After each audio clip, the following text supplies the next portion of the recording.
I'm stating a fact. If it did happen to you, you have an opportunity to do something bold and courageous, and that is to be the first normal, healthy person in your bloodline. And if you were the one who was scapegoated and made into the black sheep, well, maybe the curse is a blessing, because if anyone has a chance to get out of this sick system, it's you, because you're not benefiting from the system. The people who are benefiting from it, they'll perpetuate it till they die. So at least you have a chance to get out of it. And when you do get out of it, I want to let you know that a massive spiritual awakening is awaiting you.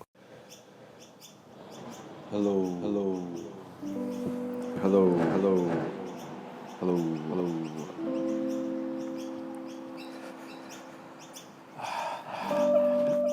Oh. Sun's out.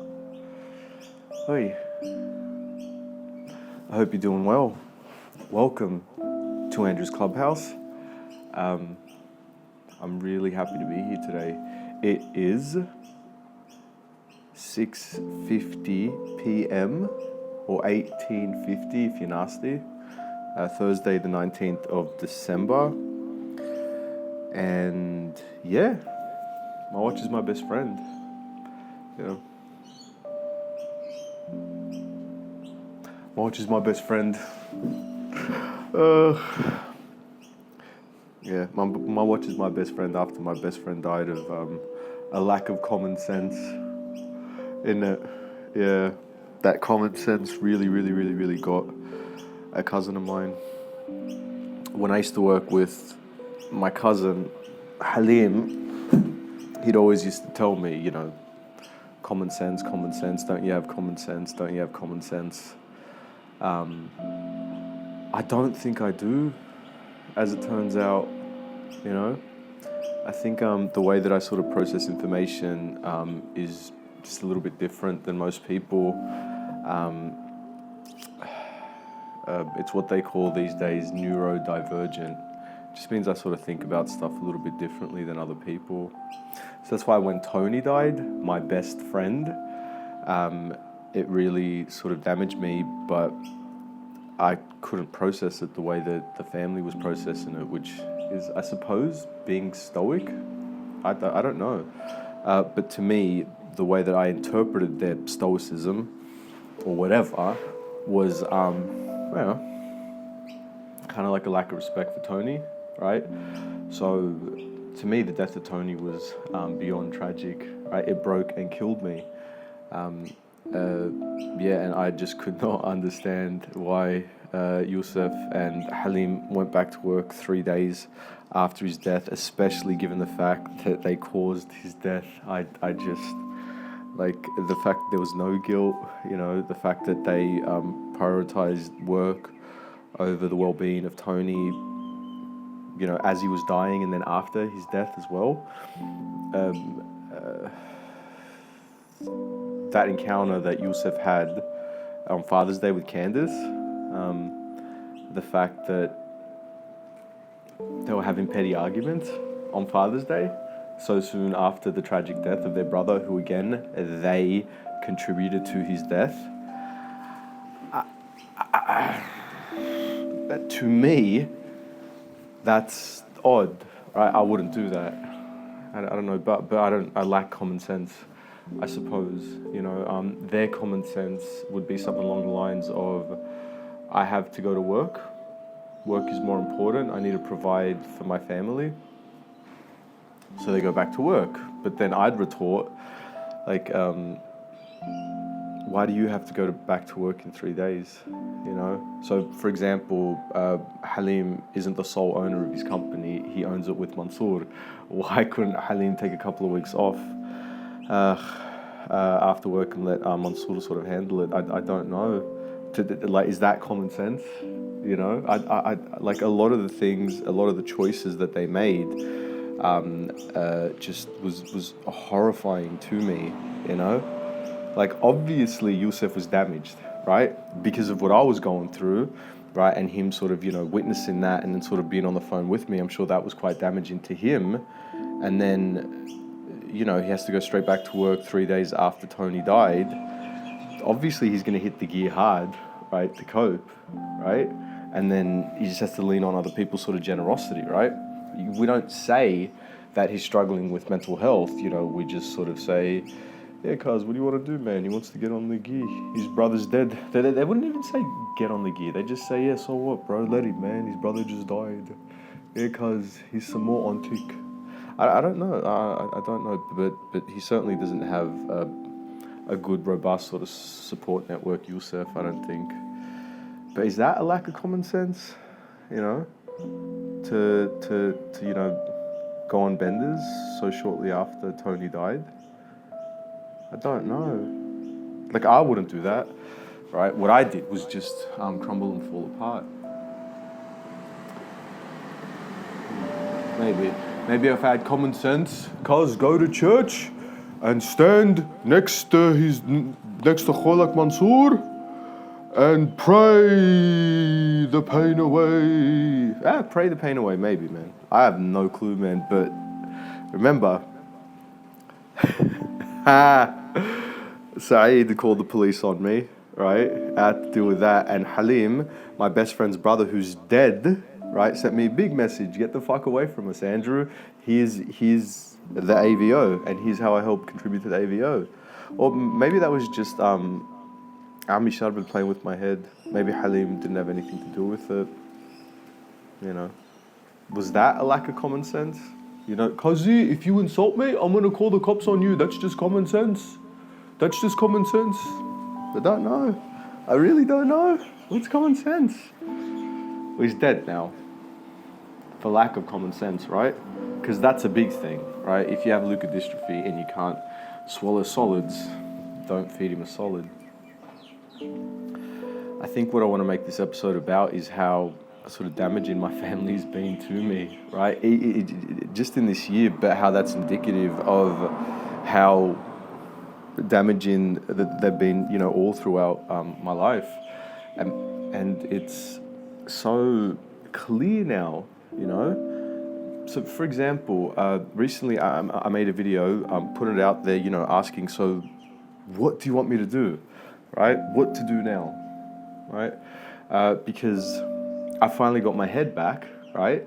So now I need to start thinking about moving forward and repairing the damage that I've done, right? That's, you know, what truly moving forward means. That's my common sense, right? It's like, okay, you're better now. Let's, you know, start moving forward. Let's sort of like try to repair or whatever, right? And I just got a wave of abusive messages on that YouTube channel, which it shouldn't be surprising, you know.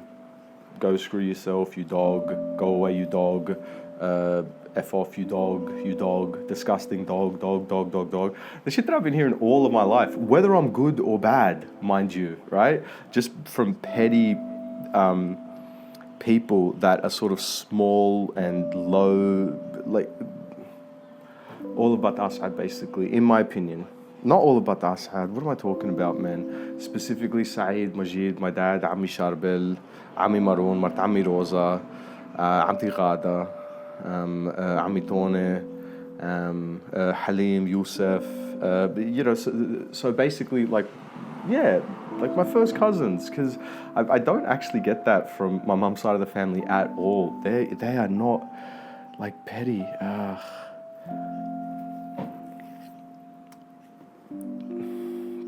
Those comments that I got on the video didn't really surprise me. You know, because for me, I'm trying to sort of understand where I'm at with people, and I understand that a lot of the people that, you know, I hurt their feelings, you know, are really angry at me and want to continue to be angry at me, and that's fine, because I don't think they've ever not been angry at me, because, you know, I lack common sense, right? And that's always annoyed them. But how unhelpful they are, because for me that video was my genuine sort of attempt to sort of reach out, right? Which I've done on numerous occasions, right? But the most recent was, okay, do a thoughtful video. Let's put the message out there. What do you want me to do now? The Toke picnic's happened. I got what I want. I'm better now. All right, it's a quid pro quo. I got the Toke. Andrew's Clubhouse got the Toke picnic. All right, so now what does Andrew's Clubhouse do for the Toke Association, right? Or the Toke community, or those, you know, 10,000 or 15,000 Tokes whose feelings I hurt, right? So a bunch of people abused me, right? Verbally. Disgusting dog, your mum's a slut, Liliana's a slut, all that sort of stuff. Or all the stuff that my dad's been singing all of his life, you know? Ummak Sharmuta, Martami Rosa, oh my God, that's the song that she loves to sing. Ummak Sharmuta, Ummak Sharmuta. I've heard that all of my life, man. It's just funny now. It's funny to my mum because, oh gosh, because she still understands that that's what people say about her. And to her mind, it's like, when the hell are people going to get over themselves? Like, what is this? What can she do? She's the most saintly figure ever, right? But the person that damaged her the most, all right, has repressed her the most, has abused her, right? Has said the most disgusting things about her, right? And that doesn't surprise me, right? That's kind of the status quo, right? So I'm like, okay, but Ammi, but Jiddi have always been like that, and they're going to continue to be like that. Whether I'm good, whether I'm bad, we're just back to me being an adolescent, right? And them not liking me because I didn't like my dad. Cool, right? But Carol sent me a message, right? And it was beautiful and it was lovely, and I turned that into an amazing episode, right? So on one side of my family, they're just continuing. They're perpetuating the same sort of toxic behavior, right, that led to this mental breakdown, right? Caused, me to be in hospital, caused my brother to be in hospital and be in jail, caused Amitone. All the death, destruction, decay, and despair in that family, Ami Sharbel, my dad, everything, all the bad stuff that happened this year and last year, the arguments between me and Ami Sharbel, the resentment between Ami Zuzu and Ami Sharbel, the ego battle, the petty ego battle between Ami Maroon and Ami Sharbel. Why did you take me off the rector? I'm the big brother. I should have the power. And then I got Ami Maroon the power, and then he got angry at me. Yeah, man, just petty, right? Disgusting, and that really destroys you, right? That's why Siti never had a hope of recovering, right? When she had a stroke, right? There was no way in the world a good family would take her to a physio, and she'd be able to walk. But my family aren't good people. Even though I'm sure they think they are or they want to be, they just, I don't know, they've been raised horridly, in my opinion, right? And you see that in the quality of the comments that I got for that video, right? But then you see the good side of the family sort of reaching out and sort of trying to help me, right? And what I loved about Carol's message is that it's consistent with the best parts of myself that I want to bring out, right? So I want to apologize, I want to use this as a platform to be able to sort of apologize and to sort of declare my change, right? And I felt apologetic towards Tony and to David Romanos for a long time, but like I didn't have the words or the confidence to sort of say it. And how do you apologize if you're a Lebo? You just don't. You just sink into sort of despair while you have a family that just abuses you and keeps trying to bash you down into despair for no reason other than it makes them feel better about themselves and the decisions that they make, that sort of lead them to decay, right? YOUSEF's a good example of someone decaying. YOUSEF's got gout, right? He struggles with substance abuse issues, right? But also his leg, right? It's I don't know. I have a second cousin. His name's YOUSEF. I'll put an image of him here. I don't have a photo of his legs, unfortunately. But yeah, they're decaying, right? There's something wrong with him, right? And given the fact that his brother died of leukodystrophy, it might be worthwhile for him to consider his overall health and, the bad sort of things that he's putting into his body and into his mind, for goodness sakes. For me, at the beginning of the breakdown, one of the earliest episodes that I made about Tony, right, when I knew that he was going to die soon, was I couldn't process the fact he was so close to death. So I was saying, it's a mental health issue, but I think in hindsight, I was just talking about myself, that's what I wanted out of the family, help, comfort, all that sort of stuff. And perhaps they would have watched that episode and laughed at me and at Tony or whatever. But, because it lacks common sense, right? Cause be common sense. There's no such thing as mental health. Be common sense. By the way, common sense is just whatever you choose it to be, right? Some people's common sense is not to drink alcohol, right? Common sense, cause why are you putting poison in your body? Common sense, you know. Don't rack. Common sense. Don't put like chemicals that are sort of I don't know, filtered through diesel, petrol, or through your nose, you know. Especially when you have underlying mental health issues or underlying neurological hereditary issues. YOUSEF. Carol, right, was amazing, right? And she represented the good, positive side of our family, right? And she's trying to sort of guide me out, right? Out of the muck, right? And out, back into the world of living, right? Finger on the pulse of life, right? And Carol is life, basically, you know. She's been amazing to me for that, right? And I find that so interesting, you know. And Carol's like has put herself in this position, like, where she doesn't get any benefit out of helping me, right, or trying to mediate between me and my dad, but she does it anyway, you know, because she's compelled, because of her religious convictions, which was just so impressive and amazing and heartening and heartwarming. Carol, you know, has seen both the raw side, the true side of both me and my father, and she can tell, you know, that we're both broken. We both have sort of, you know, mental issues, right? Because, you know, we both sort of get angry at Carol, right? But then, like, in the next moment, we're just nice. We're talking like this, right? But then, you know, she says something that kind of triggers us, and then all of a sudden, you know, for me at least, I'm just like, "Oh, Carol, you don't understand this," rah, rah, rah, rah, rah, rah. And then she's just on the phone, just taking it in, man, just hearing me sort of like, yeah, degrade and degenerate, right? Process my emotions, you know, so crudely, let's just say, right? But I have been getting better at that sort of stuff. But the last time I spoke to Carol, my God, what she said upset me so much. And it had to do with my dad and money and all that sort of stuff. And it made me realize, okay, we really, really, really need to cut complete financial ties with my father, because the way that it makes me feel is horrid, right? But she is on the phone with me, sort of just copying all that sort of stuff, and she's doing the same for my dad. And I don't think I'm nearly as bad as my dad, right? Well, because, you know, I haven't gone to the extent of violence and vileness that he has.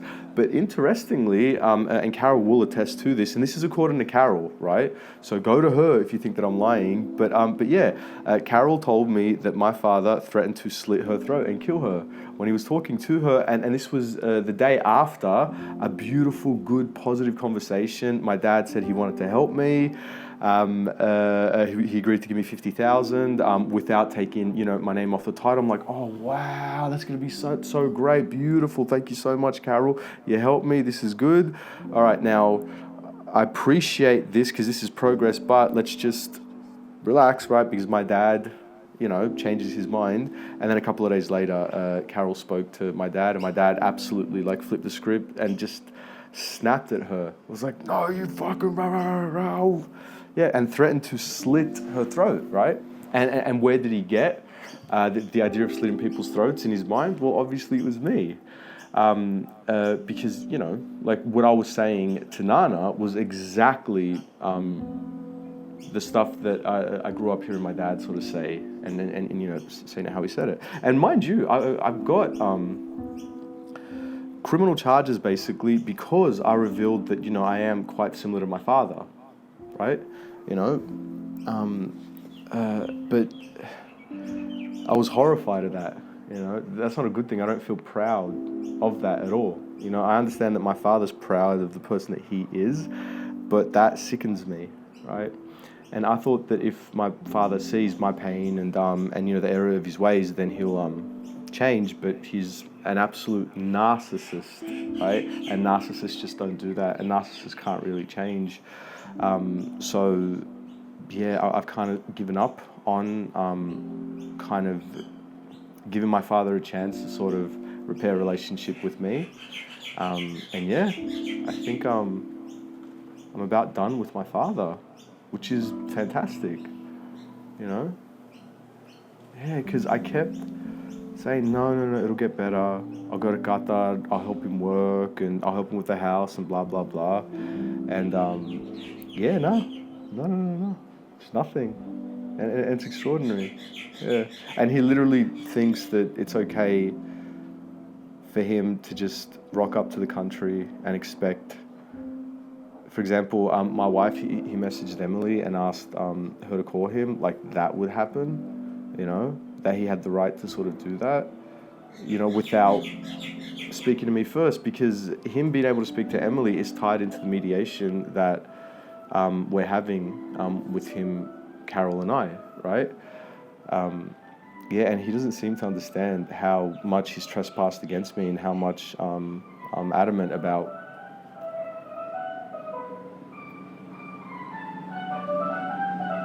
Hey, ice cream man. Dude. And that's the old school one. You're kidding me. Dude, this is just a dream today, isn't it? Yeah, it's funny, before I turned on the camera, I was actually eating McDonald's. I'm actually coming back from McDonald's and I had a strawberry sundae, so I don't even feel like ice cream anymore. Man, but that's a treat.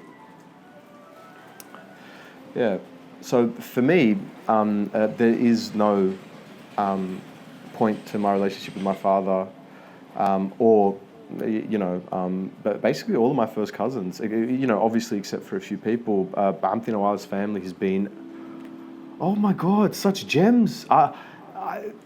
So here's my theory about Auntie Nawal, right? Auntie Nawal is fantastic or whatever, right? But she's got, you know, her own issues, right? You know, she's, you know, just as stained and traumatized, you know, by growing up with Ammi Sharbel and Jiddi as a father and Siti and all that sort of stuff, right? And especially my dad as her older brother, oh my God, an abusive, heroin and cocaine addicted narcissist.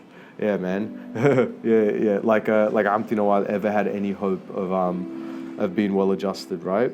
Auntie Ghada was lucky; she got to, you know, leave to go to Sharri, but then, you know, her family and her family problems followed her to Lebanon, for goodness sakes. My theory about Auntie Nawal and her family is her husband, Hanna.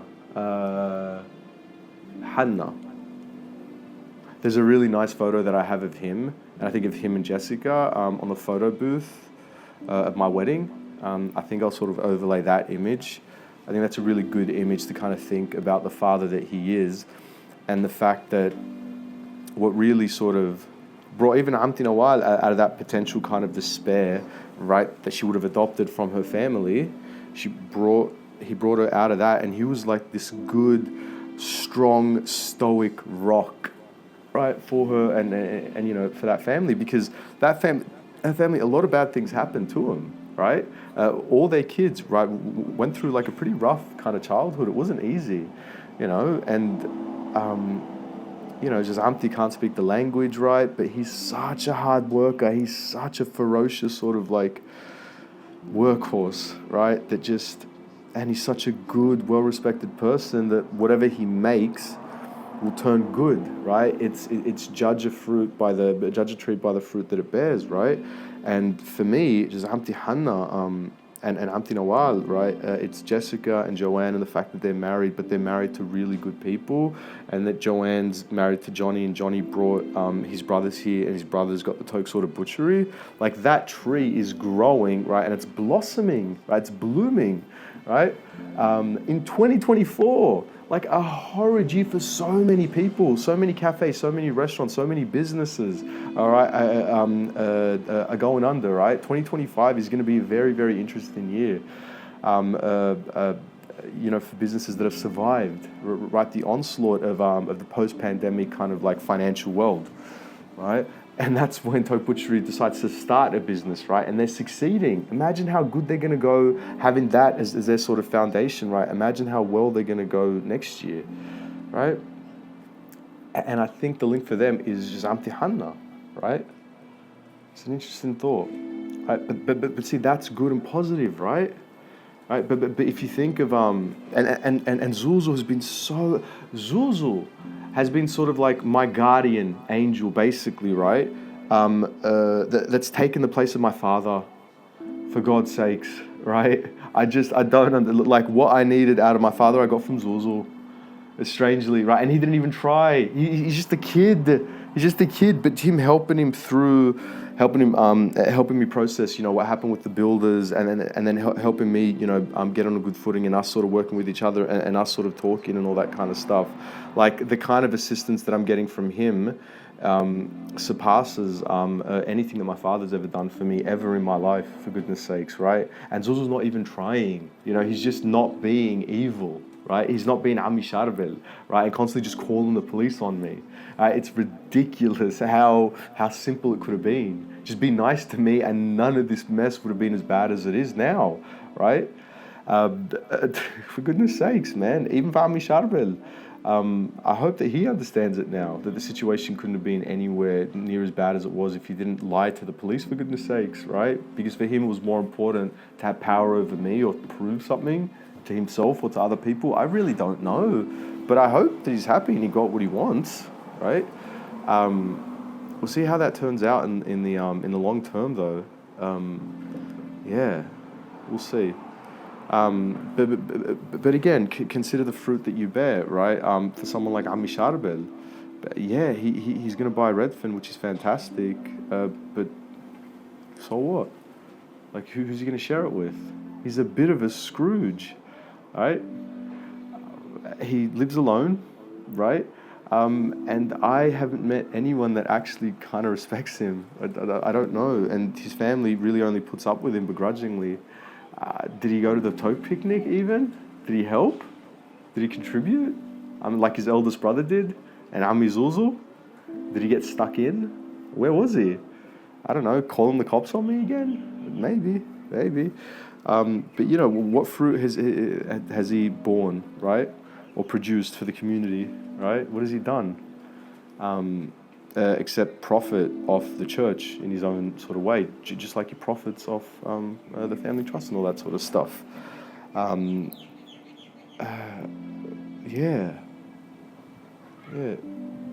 It's really, really, really interesting to sort of think about the good people, not even the good people and the bad people, or whatever, rather, but like the positive influences and the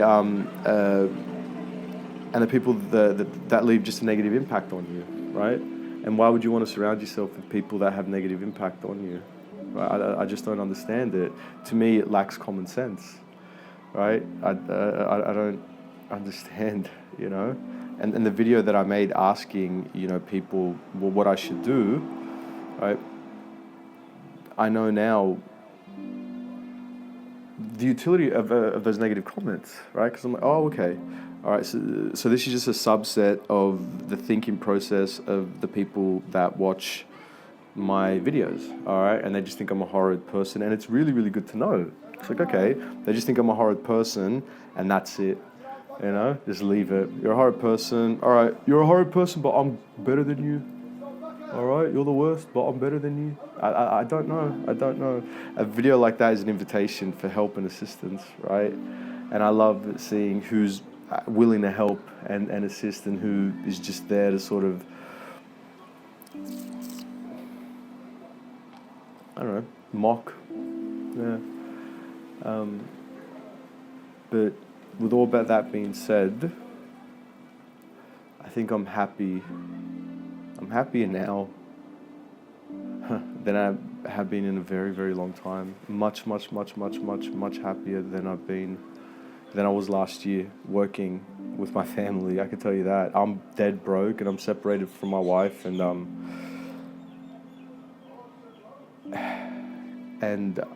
I could be going to jail, next year. It's unlikely, but it's a possibility, right? I've got caught a bunch, and yeah, it's quite scary and overwhelming to sort of think about, but I'm still happier now today in this frame of mind, dead broke, right? Than where I was last year when I had $2 million, access to $2 million, and I was buying the Tesla, and I was, doing fucking return business class flights to Europe, right? I was miserable. None of that was making me happy. You could take all of that money. That money's just for you, man. You can go on a bender with that. Look what it does to Majid, for goodness sakes, man. Stealing money from me, going on benders, man. Ruining my life and being happy with the decisions that he made, right? Because he's a narcissist as well, right? It doesn't matter what he did to me. It just matters that, you know, how negatively I impacted him in his mind, you know? Yeah, man. Why would I want to live with people that made me so miserable? But really the question that I'm asking is, why did I put myself in that position when they make me so miserable? You know? And what was it in that manic episode that was driving me towards my father and Ami Sharbel? You know, that reckless behavior, right? I know that they want to harm me, right? It's not like they won't help me. They actually want to harm me. They want to hurt me, right? Ami Sharbel is offering money to break my arms and legs. Why am I going to them for help? How crazy am I? Lacking no common sense, right? It's so interesting, right? Yeah. But I think now I know for certain the mistakes that I was making in the past, right? And what I need to do to resolve them moving forward. Yeah, I'm so grateful that, you know, I can sort of see that now, and I'm so grateful for Carol for helping me sort of get through that, you know. And I need more of her assistance and advice to that end as well. So moving forward into the new year, we've got some interviews lined up with several people that I'm really looking forward to. Keep an eye out for that. And yeah, this has been, you know, a good little amuse-bouche for me. I got some stuff off my chest. Probably be a boring one. You know, if you don't want to watch it, don't worry. I don't care. But I'm just happy I got to get this off my chest, you know, for your information. So thank you for watching. I love you.